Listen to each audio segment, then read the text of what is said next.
Hello, good morning sa ating live. Ito for ano naman, for watcher lang. Ayan. Ito daily routine natin, gagawin na naman natin. Ayan. Happy New Year sa inyo. Ayan. Nandito tayo sa room is now. Ayan. Malit lang siya. Siya yung dirty kitchen natin. Ayan. Hindi tayo makapagsalita ng malakas. Ayan.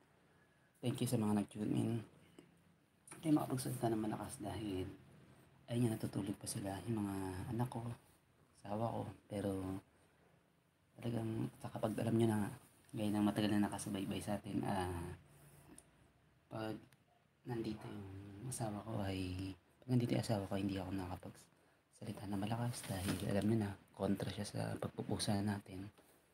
At ayan, allergy sa pusa. Si allergy, ayaw niya. Ayan. Kaya ayun, mahina lang yung boses natin or minsan ay hindi tayo nagsasalita pag nagla-live tayo na nandito siya. Saka yun nga, ito itong ginagawa natin.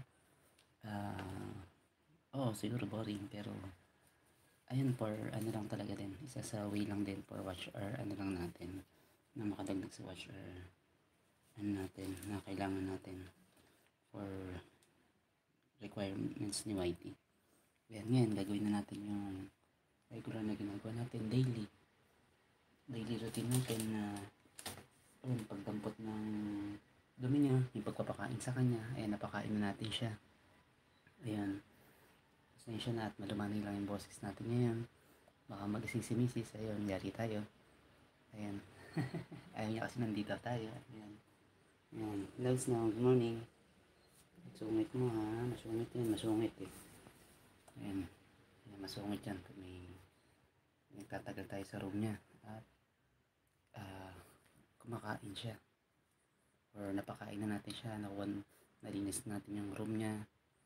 Ayan, pagkatapos mong gawin yung lahat, galit pa yan, no? Kamay, shake hands, shake hands, shake hands, sabi ko. Shake hands, very good. Isa pa, shake hands, shake hands, shake hands. Ayaw niya na, isa lang daw. Okay. Ayan, thank you sa mga nag-tune in. Good morning. Ayan, yun ang din lang natin nagagawa na karaniwan natin ginagawa ay yung paglilinis nga ng litter box niya, na yan nga ay scoop lang naman natin yung mga